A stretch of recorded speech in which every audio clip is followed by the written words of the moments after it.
ახლა კი მოგაწვით ინფორმაციას დღეს დაგეგმილი exit poll-ის შესახებ. დღეს exit poll-ს რამდენიმე ტელეკომპანია და ერთი არასამთავრობო ორგანიზაცია ჩაატარებს. ესენია საზოგადოებრივი მაუწყებელი, რუსთავი 2, მაესტრო და ამომრჩეველთა ლიგა. გავრცელებული ცნობით ასევე exit poll-ის ჩატარებას გეგმავს ტელეკომპანია იმედი. საზოგადოებრივი მაუწყებელი 220 საარჩევნო უბანზე 25,000 ამომრჩევლის გამოკითხვას გეგმავს. არხმა exit poll-ის საერთაშორისო კვლევების ევროპულ ლიდერ კომპანია GfK-ს დაუკვეთა. მაესტრომ კი ხელშეკრულება გააფორმა ორ კომპანიასთან, ესენია ოქსფორდი და პენინშონი. ამ შემთხვევაშიც exit poll-ი 250 საარჩევნო უბანზე გაიმართება.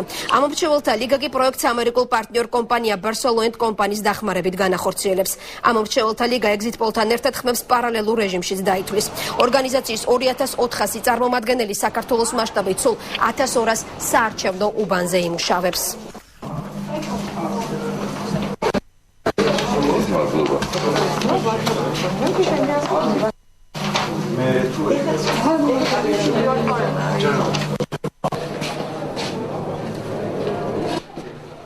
და კიდევ ერთი დარღვევის შესახებ ვრცელდება ინფორმაცია ამჯერად აჭარიდან ვიდეო გადაღების საშუალებას არ აძლევენ ქართული ოცნების დამკვირვებლებს სოფლებში ჩაქვსა და ქვედა აჭყვაში.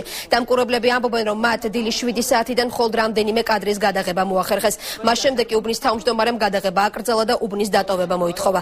ამ ფაქტს უბნის თავმჯდომარე ოლქის წარმომადგენლებთან და ჟურნალისტებთან უარყოფს და ამბობს, რომ მას გადაღება არავისთვის აუკრძალავს.